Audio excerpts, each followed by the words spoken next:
ప్రభుత్వాన్ని డిమాండ్ చేస్తున్నాం.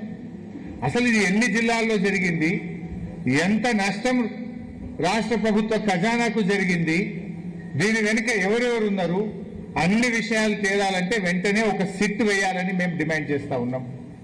రెవెన్యూ మంత్రి గారు అన్ని విషయాలు బయట పెట్టండి. మేడ్చల్ జిల్లాలో ఎంత జరిగింది, యాదాద్రిలో ఎంత జరిగింది, భువనగిరిలో ఎంత జరిగింది, ఈ మూడు బయట పెట్టింది విలేకరులే.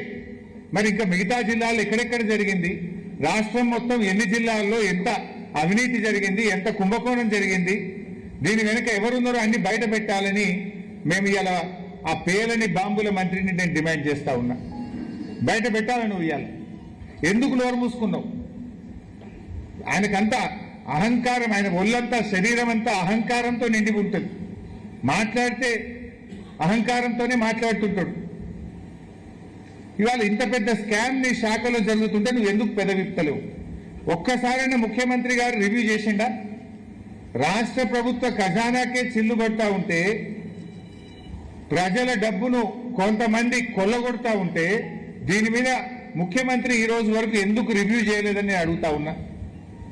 చీటికి మాటికి రివ్యూ చేసి బీఆర్ఎస్ నాయకుల మీద కేసులు పెట్టే రేవంత్ రెడ్డి ఇవాళ రాష్ట్ర ప్రభుత్వ ఖజానాకు కోట్లాది రూపాయల డబ్బు మీ యొక్క లోపభూయిష్టమైనటువంటి భూభారతి వల్ల నష్టం జరిగితే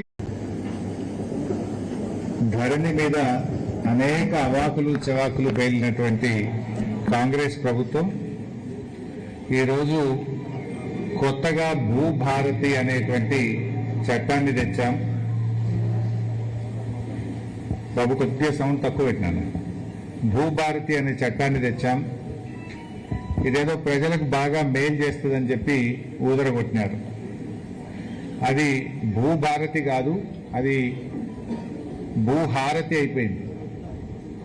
ఇవాళ భూభారతి వచ్చిన తర్వాత 22A కింద 1 కోటి ఎకరాల భూములు పెట్టినారు. అంటే నిషేధిత భూముల జాబితాలో లక్షల ఎకరాలు పెట్టి డబ్బుల వసూళ్లకు పాల్పడతా ఉన్నారు. స్వయంగా ఆయన ఒక ఆయన ఉంటాడు, ఏది పేలని బాంబుల శాఖ మంత్రి, తుసు బాంబులు ఉంటాయి, పేలని బాంబుల శాఖ మంత్రి పొంగులేటి. ఆయన నుంచి మొదలుకుంటే మండల స్థాయి వరకు కూడా నిషేధిత భూముల జాబితాలో పెట్టి ఇవాళ ప్రజల ఉసురు పోసుకుంటా ఉన్నారు. ఆనాడు మీరేం చెప్పిండ్రు? నిషేధిత భూములన్నీ తీసేస్తామని చెప్పి ఇవాళ 1 కోటి ఎకరాలు దాటింది నిషేధిత భూముల జాబితా. అది బయట పెట్టండి. హైకోర్టు కూడా చెప్తుంది నిషేధిత భూముల జాబితాను ఆన్లైన్లో పబ్లిక్ డొమైన్లో